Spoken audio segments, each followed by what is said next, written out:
Hello and welcome to Grognard Solo Gaming. I am the Grognard and today we are continuing with Old School Essentials. The first thing that we are doing is that we are looking at the magical item that the party found last session, and that was a decanter of endless water. A stoppered flask which, upon speaking the proper command word, pours forth fresh or salt water at three different rates of flow.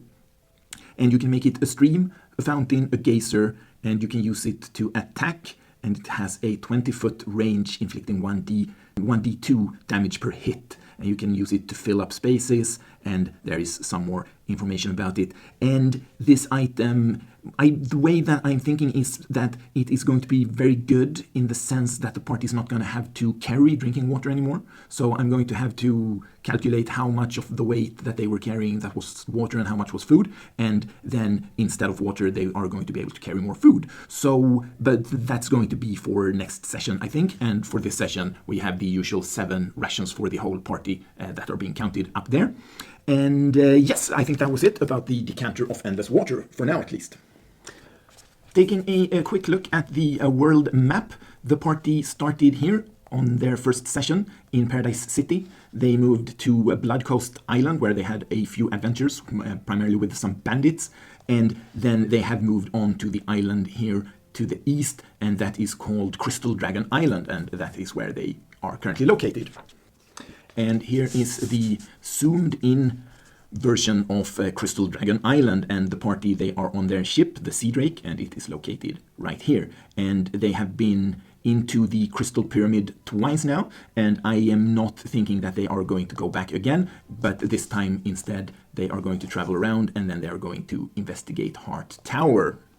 But it has been 10 days since the last session, and that means 10 days have passed in the world. So I'm going to do what I did last time. I'm going to check to see if there have been any happenings, any events, anything going on in the different locations on the island while the party has been, well, whatever they have been doing. So I am going to roll a d6, and the skull is a 1, and if I roll a 1, then something has happened in that location. So let's start with the Crystal Pyramid. Nothing there, and then we have the dwarves here.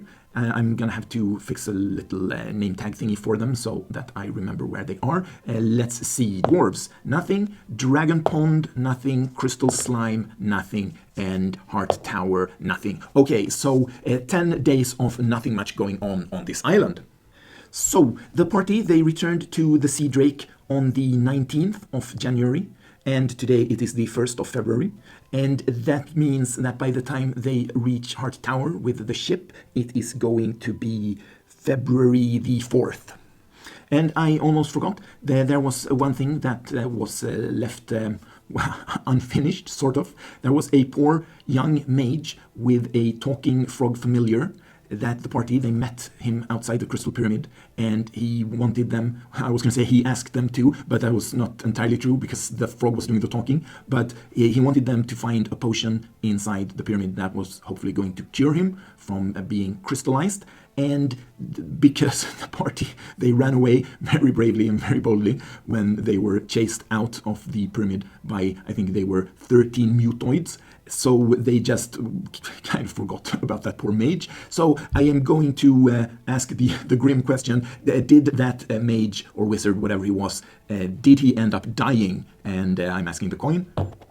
Yes, he unfortunately died. So then what I'm going to say is that the mutoids, they did chase the party. The party were faster than the mutoids, so they never really realized, and they were in such a hurry they forgot all about the wizard. And so then when the mutoids found the wizard, then they killed the wizard, and that is why they stopped following the party. And then a little later the party ran into this living scarecrow, and that was how that all worked out. So that means that quest is gone. The potion can of course still be inside the pyramid, so that might play some kind of a part later on. You never know, the party might find a reason to go back to the Crystal Pyramid. But and also, I was saying that they're going to go to Heart Tower, and that is mostly sort of out of curiosity, because from as much as they have been told, there are only zombies here.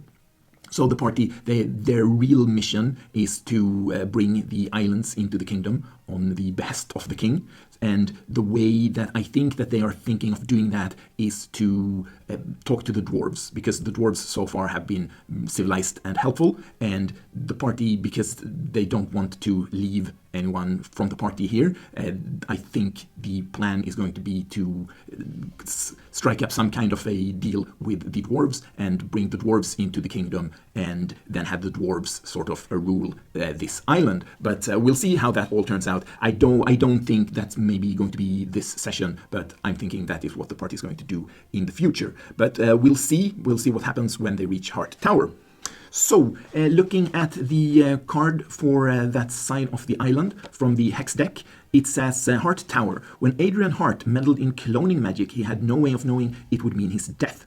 The spell went horribly wrong, and now a zombie clone, as well as zombie people and zombie rats, wander the tower's dusty chambers. Also, there are zombies. So, lots of zombies.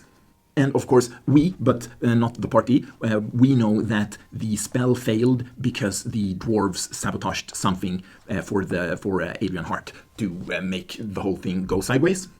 So what I am going to do now is that I'm going to look at zombies and the rules for zombies, and then what I'm going to do is I'm going to do something similar to what I did with crystallized creatures, where I made some special rules that apply to everything that had been turned to crystal, and then I'm going to make rules that apply to everything that has been turned into a zombie, and that way I'm going to sort of thematically and as part of the narrative tie it together to make it belong to Heart Tower, where there are zombies.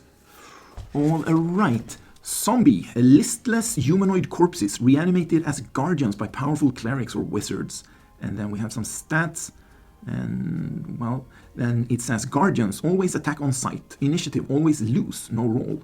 Undead, make no noise until they attack. Immune to effects that affect living creatures. Poison, immune to mind affecting or mind reading spells. Charm, hold, sleep.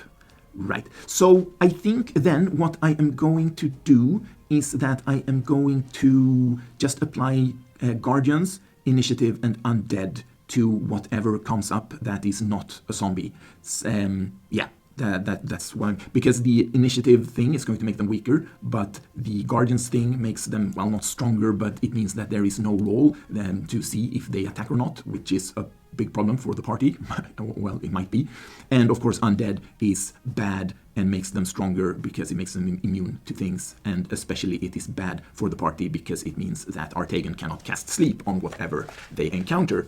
Alright, so the party and the Sea Drake, they are going to reach the shore and to the east of Heart Tower, and then they're going to get into their rowing boat, and then they are going to row ashore. And then I'm going to treat it as if they are traveling one day through wilderness, and though they cannot really get lost because they can probably see the tower from the boat.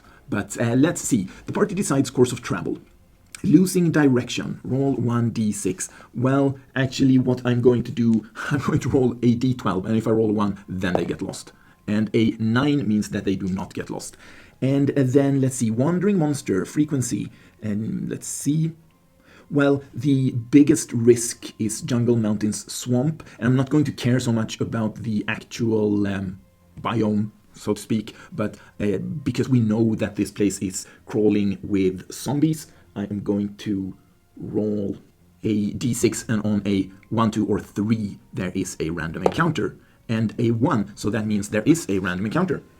So now that I have already shown sort of how to play the game without a lot of cards, I am going to start using the cards more. So I'm going to roll a d3, and then I'm going to use the deck that it shows, and number 2. So deck of old school encounters. So, a zombified version of whatever this is, if it can be zombified. Like a golem couldn't be zombified. So, let's see. A shadow. And, of course, a shadow cannot be turned into a zombie. So, this is a regular shadow. And let's go to encounters. And let's see. So, checking for surprise. I think it is unlikely. So, I'm going to say the shadow is surprised on a 1, and the party is surprised on 1, 2, 3 because it's only one shadow, and because it's like a ghost, it's not going to make any noise whatsoever, and it's highly likely it's going to attack when it's dark or there are a lot of shadows. So, and the party is the blue die. The party is surprised and the shadow is not surprised. And the distance is 1d4 times 10 yards, so 40 yards. All right, and here we have Shadow, intelligent, incorporeal, but not undead. Oh, interesting. I was convinced that was an undead. Monsters that look like shadows, able to slightly change their shape. And it has an AC of 7, 2 plus 2 hit dice. Thaco 17. Okay, all right. Surprise on a 1 to 5. Well, it doesn't matter because it turned out in the shadow's favor anyway. Strength drain, mundane damage, immunity. That is not good. Can only be harmed by magical attacks. We do not have a lot of those.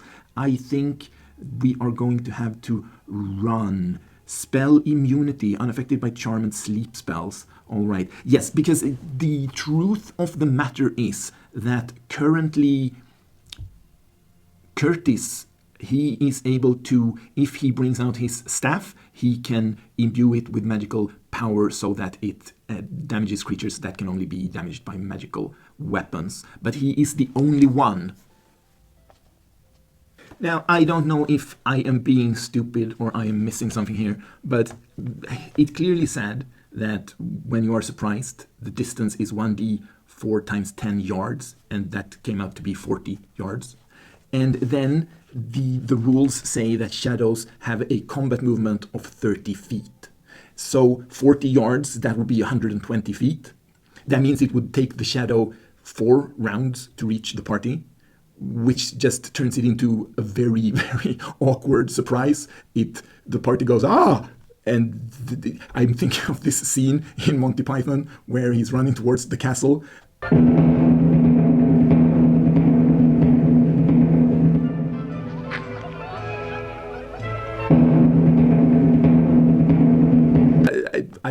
I mean, the party, they're gonna turn around and they're gonna run away. And I mean, of course, if I was being cruel and unusual, I would say that the shadow, well, actually it wasn't undead, so it also has energy, because if it wasn't dead and they had the same speed, it could just follow the party until they can't run anymore, and because it would never run out of energy. But because it specifically said it's not undead, I'm going to say that it's not gonna bother. Well, I don't know, it's sort of weird, because if you have a movement of 30 feet in combat, and you have to attack in melee, then the only time you are going to reach your target is if you roll a 1 on the d4 times 10 yards. I don't know. Please tell me if someone has played more old school Essentials than I have, then let me know. I mean, of course, this only happens out in the wilderness. Generally, in a dungeon, the distances are different because you have to look at the map, right? But okay, so the party, they face the shadow. Well, actually, they spot the awkward shadow at 40 yards of distance as it comes running towards them, sort of, and then they run away. So if I misunderstood this whole thing and you know how it works, please let me know in the comments. All right, so the way that I'm going to use this dungeon is that I'm going to make it more abstract, because what I realized with the Crystal Pyramid was that it takes a very long time for the party to get to the end of something like that, even though the area wasn't very big.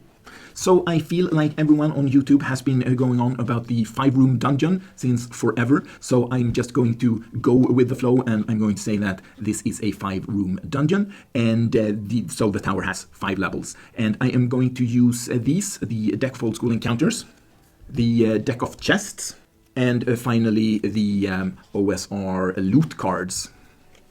And finally, I am going to use these quick load dungeon cards, but these I am only going to use the unusual detail at the bottom of this card this time, and I'm going to take one of these cards for every level that is in the tower. So I don't want to make it too difficult for the party, so what I am going to say is that if I roll a 1 on the d6, then that level of the tower has 2 encounter cards, and then I am going to say that there are a d3 chests, on each level. But if I roll a 1, then I am adding one of the OSR loot cards to that level. So let's see, level 1 has 1 encounter card and 2 chest cards. Level 2 has 3 chests and 1 encounter. Level 3 has 1 encounter and 2 chests.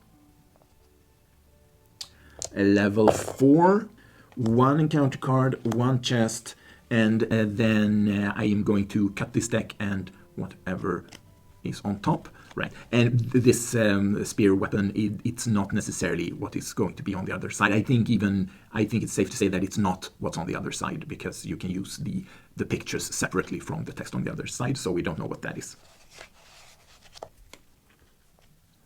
So for the 5th and final level, the top of the tower, I am going to say that it is 1 card, and then that it is the maximum number of chests. So let's do 1, 2, 3 chests, and then also one of these. So, well, I'm not gonna look, I'm just gonna cut it, and then I'm going to take the top one and I'm gonna put it with the chests.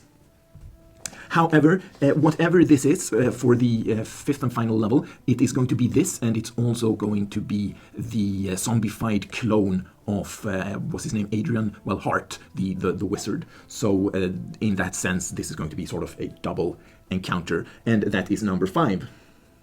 If you have been looking at the screen while I've been playing, then you would have noticed that just now I did a sort of fade to black, and that is because previously I have been speeding up things when I'm doing things that are sort of not fun to look at.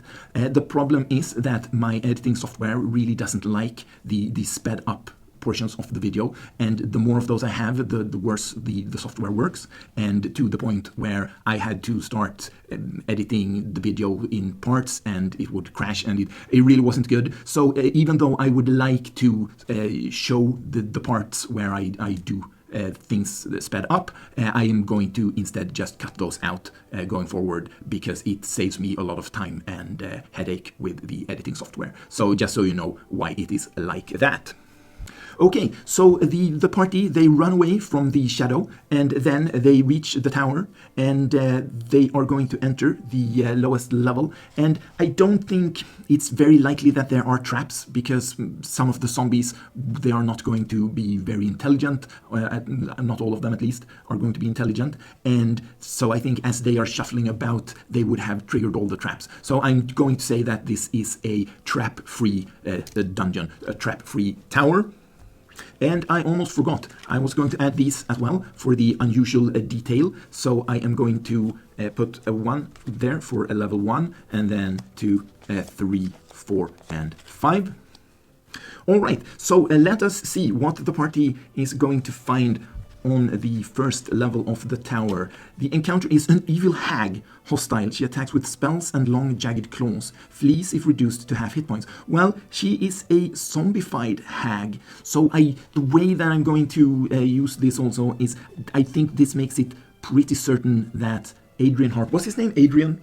Yes, Adrian Hart. So Adrian Hart, he was evil, and this evil hag was either his partner in crime or his mentor, depending on how powerful this thing actually is. But yes, so she has also been zombified, and I don't know how dangerous these things are in this game, so we'll see. This might be a very, very short foray into this tower, but let's see. So this would be the curious detail, the unusual detail. Incredibly loud bangs and clangs echo through this area. All right, so then I'm gonna have to do something with that. And of course, there are 2 chests, but I cannot look at those just yet. So let's look at evil hags. All right, there are black hags and sea hags.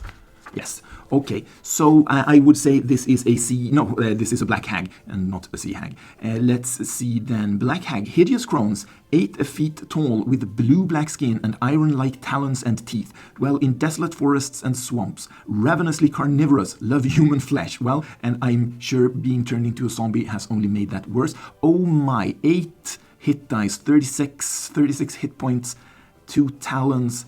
Ooh, this is not good. This is not good. And it has an AC of 0. Well, I am sorry to say this is a very, very anticlimactic foray into Heart Tower, but the party, they are going to run for their lives as they see this black hag because, well, let's see, yeah, she has 2 attacks and they inflict 1d8 plus 3. So I'm pretty sure that she could one-shot several members of the party. So let's see if there was any surprise as the party ran into this evil hag. And let's see, the party was surprised and the hag was not surprised. And the encounter distance in a dungeon is 2d6 times 10 feet, so 60 feet. And the very, very fast hag has a movement of 50 feet, but that is still 10 feet from reaching the party. So then it comes down to 1 initiative roll, and if the party, if they lose, it means that the hag is going to reach potentially 2 members of the party and they are going to get attacked, and then the party is going to get to run away. So fingers crossed that the hag does not win, and no, she does not. Lucky, lucky, lucky for the party, and they are again bravely and boldly going to run for the hills. And of course, this is as it should be in an OSR, OSE type game, because it shouldn't be level appropriate everywhere you go. So what I'm going to do now is I'm going to pack this up in a way so that I know which level, which cards belong to which level. And then if I want to have the party return to Heart Tower in the future, then they can do that. And then everything is going to be the way that I left it, so to speak. Well, unless I roll some kind of random events that affect the tower. But we'll see about that. So I'm going to do that, and then I guess the party is going to go see the dwarves this session after all. All right, so the party, they are going to run away from the hag, and they are going to go back to the Sea Drake. And because they are in zombie land, I am going to say that they have an encounter on a 1, 2, or 3. So let's see. A 5. Lucky for the party, they not only managed... Well, wait a minute. The hag has a movement of 50. The hag is much faster than the party anyway. So that means when they win the initiative, they don't really get away. I am very sorry to say, right, and then because the hag was undead, she would lose initiative automatically anyway. I forgot that part. But that means because her movement is not decreased because she's a zombie. So that means, well, I mean, unfortunately, the thing that is going to happen is that the hag is going to catch up with someone, either a player or a pet. So I'm going to roll to see who gets attacked by the hag, and unfortunately, the rest of the party, they are just going to keep running, and sometimes this is how it goes. So let's see. Wait, maybe once they're outside, could Calliope maybe use her entanglement to stop the hag? Well, I guess maybe combat wasn't over after all. Let's see, who is the hag going to catch up with? And let's think. Well, I'm going to be generous. I'm going to say that even though perhaps it doesn't feel like there would be a lot of vegetation in the zombie area outside, because they are outside, I am going to allow Calliope to use her spell.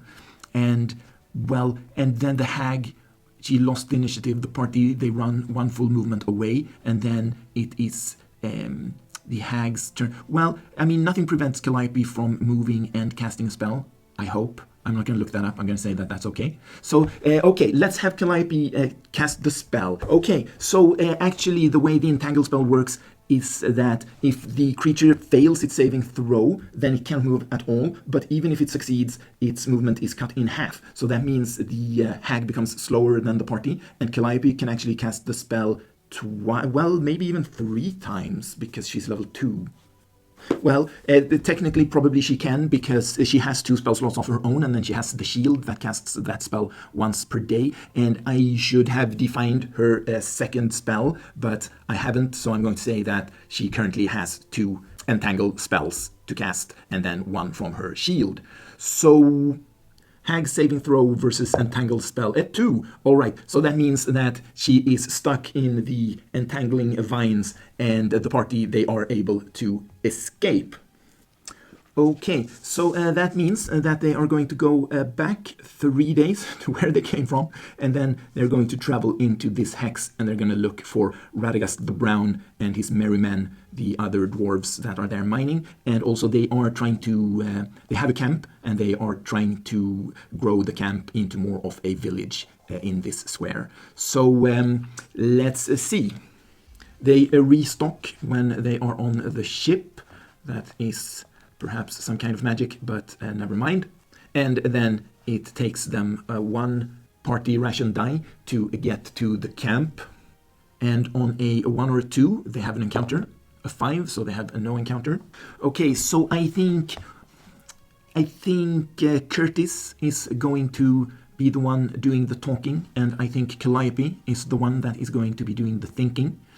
And they are going to meet with Radagast the Brown, and they are going to see if they can bring the dwarves into the kingdom. And, well, I am going to roll charisma for Curtis and intelligence for Calliope. Let's see. Well, I'm going to have to re-roll that. Well, Calliope rolled a 2, so that's a guaranteed success. And, of course, an 8 is a success for Curtis as well, even if they had kind of high negative modifiers, if I would have said that these, because I was thinking that it's probably not an easy roll, so they would have had like a -5 or something like that. But of course it's a roll under. So let's see.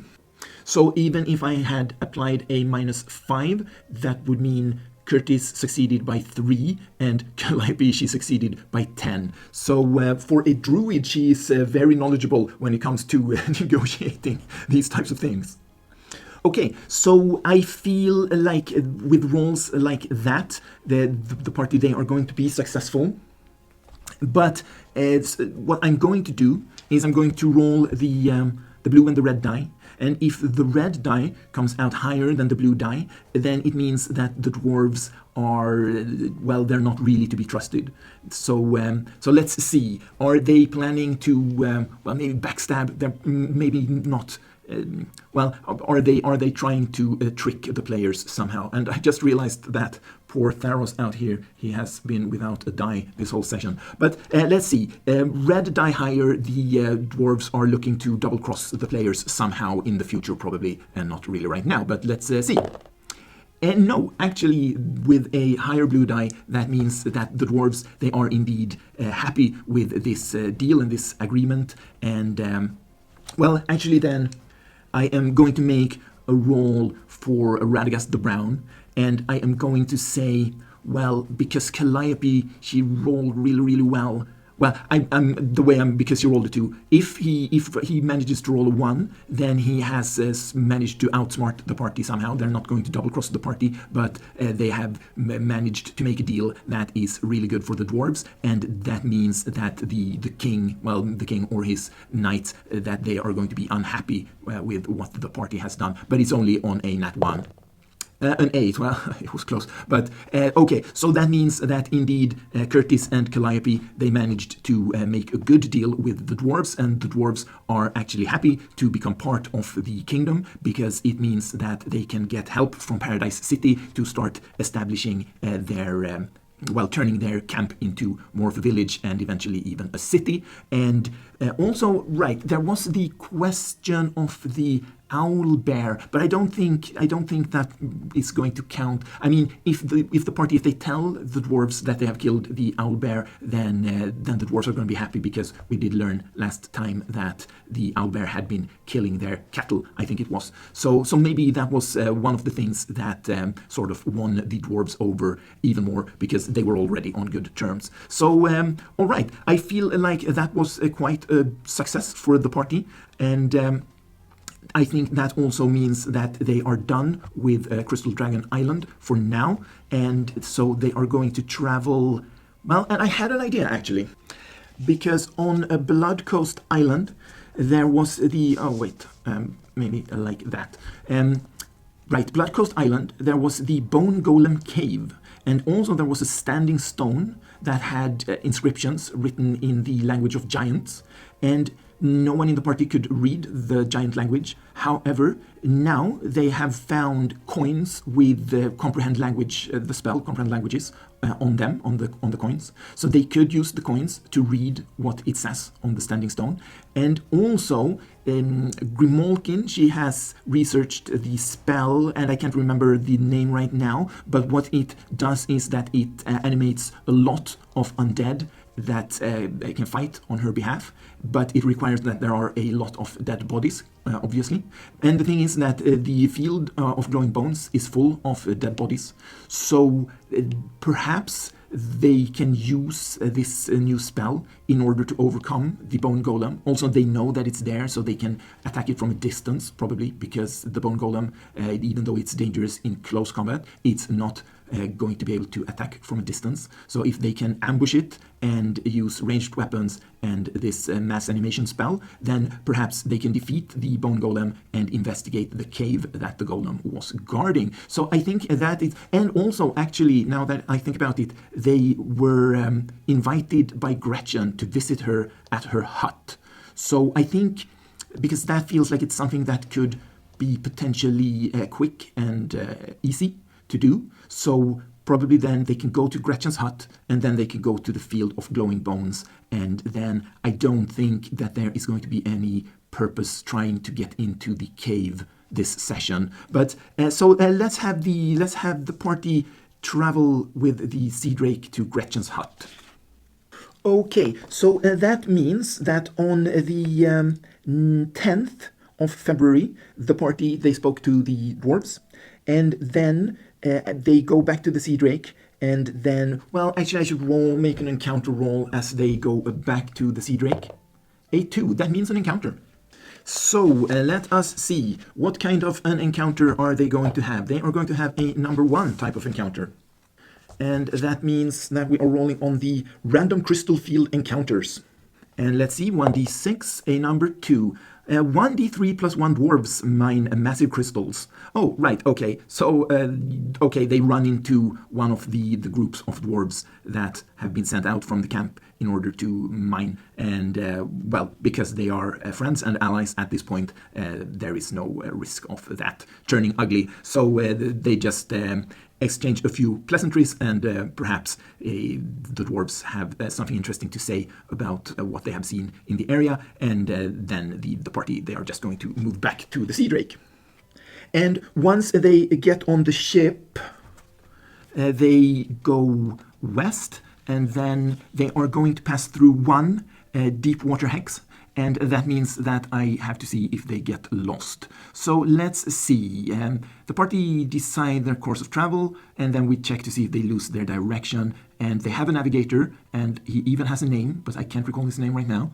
But there is on a 1 or a 2, they get lost on the way, a 6. So no, then that was lucky.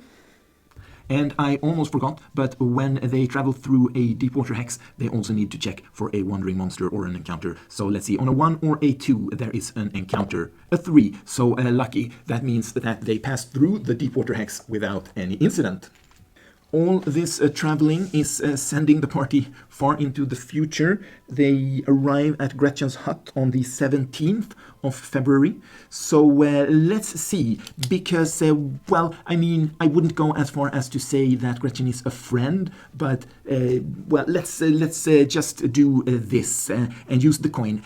And I'm going to ask the coin, is Gretchen in a good mood? No, she's not. So let's see. Because what I was thinking was that Gretchen, the real reason that she offered them one more reward was that she wanted to ask them to perform another quest. So because she's in a bad mood, because the Halloween-themed deck is the so-called Gretchen deck. Okay, so I'm going to draw one of these cards, and if it is one of the cards that I have already used, then I'm going to redraw. So I'm just going to cut the deck, and, ooh, highly appropriate for a witch. Let's see what it says. A cauldron sits in a clearing of trees, the air around it nothing but a dense mist. As you approach, the green liquid starts to bubble. This is a cauldron of memories, a device created to siphon away what you cherish most. Should you get too close, the gases around the liquid take away a year of memories. Touch the liquid and you forget even your name. Oh my. All right, so as the party, as they approach Gretchen's hut, she's actually outside the hut in a clearing, standing by this bubbling cauldron and chanting her dark magic spells. And because she's in a bad mood, she does not warn the party about the effect of the mist. And that means, well, let's see, one d12 of the party members are going to suffer some memory loss. 7 members of the party suffer some memory loss, and well, it's not going to have any actual effect on the game and the game mechanics. They're not going to lose stats or anything like that, but they are all sort of disappointed with Gretchen and upset that she didn't warn them, and they pull away from this weird green mist. And then let's see. So I have here another deck by Philip Reed, of course, and it is the deck of notices and quests. So I'm going to draw one of these, and well, Gretchen, because she's in a bad mood, she's sort of like, yeah, well, you're going to get a reward, but I want you to do this thing, and then you'll get 2 rewards when you do this thing. And well, and it might end up that the party don't want her quest because she she didn't actively use, but because she let them wander into this this memory stealing mist. But let's see what it is that Gretchen wants them to do, and if appropriate, maybe I will draw one of the Halloween cards to sort of modify this to make it more Gretchen-y. Let's see. Okay, beware of thieves working in the city. Well, this might need some modification in order to work with Gretchen. Let's see. It has come to the attention of Gretchen that a band of thieves is currently operating in and near Hightown. Well, we're gonna have to say Redport. A reward of 10 gold for each captured thief who is found guilty by Gretchen will be paid to the individual who delivers the criminal to Gretchen. Well, I don't think Gretchen. And I'm going to modify this because we remember that there was this group called the Redport 13, 15, however many they were. The bandits that got away, and it would make sense because Gretchen was an enemy of Merrick the Merman, the false king and the leader of the bandits.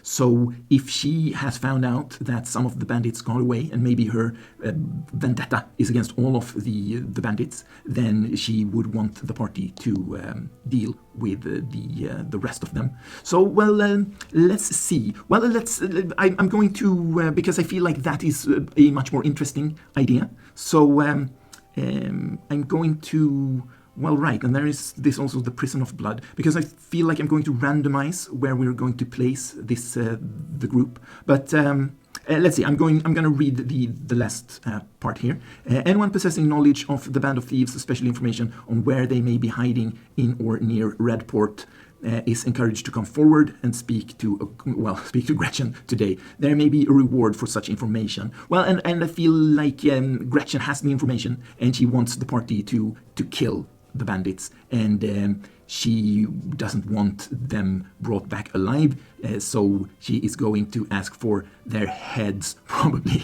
and a reward of 10 gold for each bandit. Let's see. So they are the Redport 15, and that means that there would be 15 of them, and that would put the reward at 150 gold. And at this point, that is not really going to make the party want to spend time on this, really. So Gretchen, because she is clever, she realizes that, and so she is going to offer them something else as well. And she's also going to the reward that she promised them that they would get if they return to her after defeating Merrick, and she's going to hold that back as well. So if they kill the Redport 15, then they're going to get 2 cards like this, and whatever is on the card is somehow going to be turned into a reward. So, well, because then I was thinking, is she going to tell, well, I don't really know how it would work sort of in the world if she didn't tell them. If she just tells them like, oh, I'm going to give you a magical reward, then they're probably not going to be very interested. So let's see. I'm going to draw 2 cards, and I'm going to turn those cards into rewards, and then we'll see what it is that Gretchen is offering them, because, right. Oh, well, I just figured something.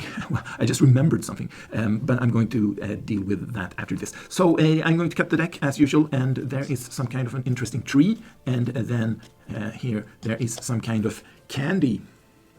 Okay, so starting with the tree. Standing in the path, its violet bark shrouded in mist, is the tree of lost sanity.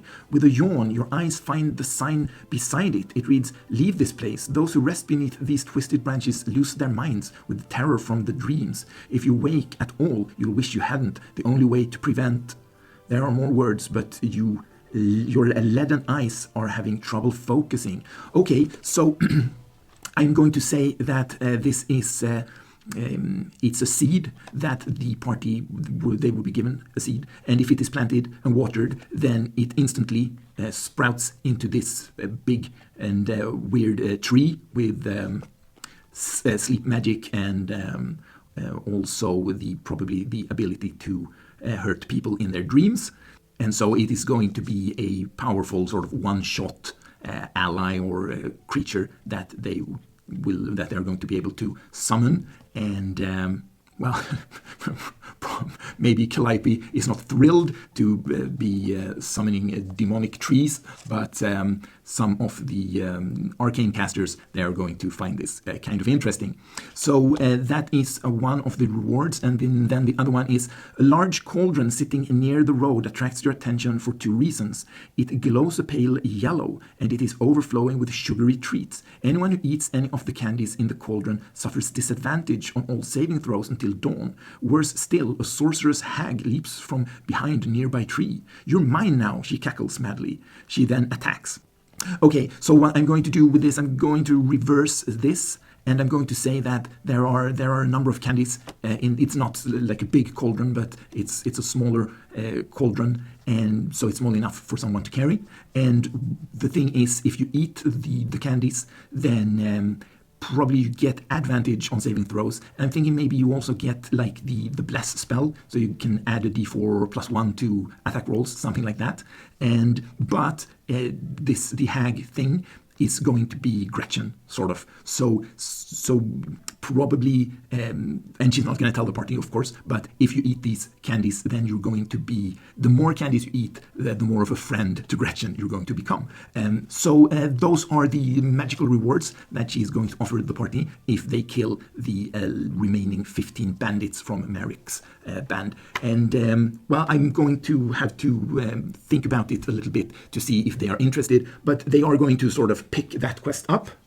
And then, according to Gretchen, they are located somewhere because they were close to Redport. So either, maybe they could be in the. Well, no, wait. They sent their enemies basically to die on this ship. So okay, well, so they could be either in this hex or in this hex down here, or. Well, here the troll lives here, so basically they are in one of these two hexes, and and we'll see if the party, if they find it interesting or rewarding enough to go after those bandits. But that is what Gretchen asks them to do and what she offers to them, and that was the encounter with Gretchen. So then they are going to travel around the island to go back to the field of glowing bones. Right, and the thing that I remembered was this piece of candy that the what was her name? Targosa, Two Teeth. She had the candy that could summon ghosts, and then that ended up with Merrick, but Merrick didn't have it on him when the party attacked him. So that means it would have been in the castle in Redport. And I'm pretty sure the party, they found all the treasure, so they would have found this. And because they had met Targosa and they knew about this enchanted candy, they would have recognized it when they found it. So I'm going to say that they did find it, and that it has now fallen into Grimolkin's possession. So Grimolkin has this, and I'm going to check. I can't find it right now, how many charges or uses are left for the candy. It might have been 7, but each charge summons a ghost that is likely to be friendly to the summoner, and the summoner is going to be able to ask questions or ask the ghost to attack. So that is something that Grimolkin is going to be able to do going forward, and maybe I should get some kind of a token or something to put here so that I remember, and maybe also something for Calliope's shield. But, that will have to wait until next session anyway. So let us see. On the 17th of February, they visited Gretchen, and then they travel around the island, and that means on the 20th of February they are going to reach this hex right here, well, imaginary hex, and then on the 21st they are going to go back to the field of glowing bones, and they are going to decipher the standing stone. So I'm going to randomize who is going to use a coin, and it is Curtis, Grimalkin, and Artaigon, and Calliope has only one, so she gets to keep it. So let's see, number 3, it is Artaigon. So Artaigon uses one of his magical coins of comprehend languages, and then he is able to read the text on this enormous standing stone. And I am going to use the coin, and I'm going to ask if the text on the stone, is it about the demons? Because all the bones, they are from giants, and they are dead because they were killed by the demons. So is this, because I'm thinking maybe it's some kind of a warning, and maybe also I'm thinking that the cave is somehow related to the demons, and so maybe they can learn something from the stone that is going to help them with the cave, potentially. But so let's say that the question is the text about the demons? Yes, actually it is. And the second question is if is the cave related to the demons? Yes, it is. So then what I am thinking is that the demons are, because the cave belongs to the demons, and they put a bone golem outside. I am thinking that the demons are sort of undead related or adjacent, and probably maybe the demons can possess the dead and turn them into undead, and maybe there is some special way to defeat them, and probably actually then the standing stone actually talks about this, and Artaigon is able to learn how you can defeat the demons. And the giants only learned this secret late in the war or the fight, and that was why they were defeated. Because then I'm thinking that the undead that are possessed by a demon, when they die, then the demon can just escape, and that is why it was nearly impossible for the giants to defeat the demons. But then it seems sort of simple, but maybe not something that is obvious to giants. But I'm thinking that it might be that you need holy water to sprinkle on the defeated undead, and that way the demon becomes trapped in the dead body and it dies along with the body. So let's see, is holy water the answer? Yes, it is actually. All right, so holy water is in the game, and it actually inflicts damage on undead. Let's see. Water that has been blessed by a holy person. It is used in some religious rituals and inflicts damage on undead monsters. See weapon combat, blah, blah. Holy water does not retain its power if stored in any other container than the special vials it is blessed in. And then let's see here. Holy water vial. 25 gold. All right, so that means that the party, they're going to have to do even more traveling, because I am thinking they're going to have to go to Redport and find a priest. I mean, Flark is a cleric, but he wouldn't be allowed to make holy water because it's one of those things. If it costs 25 gold pieces, then he could just make it and sell it. And well, so Flark, unfortunately, he's not holy enough for this. So they are going to have to go to Redport and find a priest that is holy enough to bless water and turn it into actual holy water. And that means that they are going to have to, I don't remember if I rolled, because they arrived and then they went to investigate the stone. But did I roll an encounter roll at that point? I don't think I did, so I'm going to do it now, because there's going to be one as they travel to the giant stone, and then there's going to be one as they travel back to the sea drake. So first trip, the trip to the stone, a 3, and there is an encounter on 1 or 2, so that means no encounter. And then again as they are leaving on a 1 or 2. A 5, no, lucky for the party, and that means they are back on the Sea Drake, and then they are traveling to Redport, and that's going to take another 2 days, and that means that they are going to reach Redport on the 25th of February, and then they are going to, well, they're going to, I think every party member is going to buy 4 vials, meaning they spend 100 gold each on holy water, because seeing how many bones are in the field of glowing bones, they are expecting to potentially come up against a lot of demons. And then after doing that, they have to travel all the way back, and that means that they arrive back at the field of glowing bones with their holy water on the 29th of February. They are back here.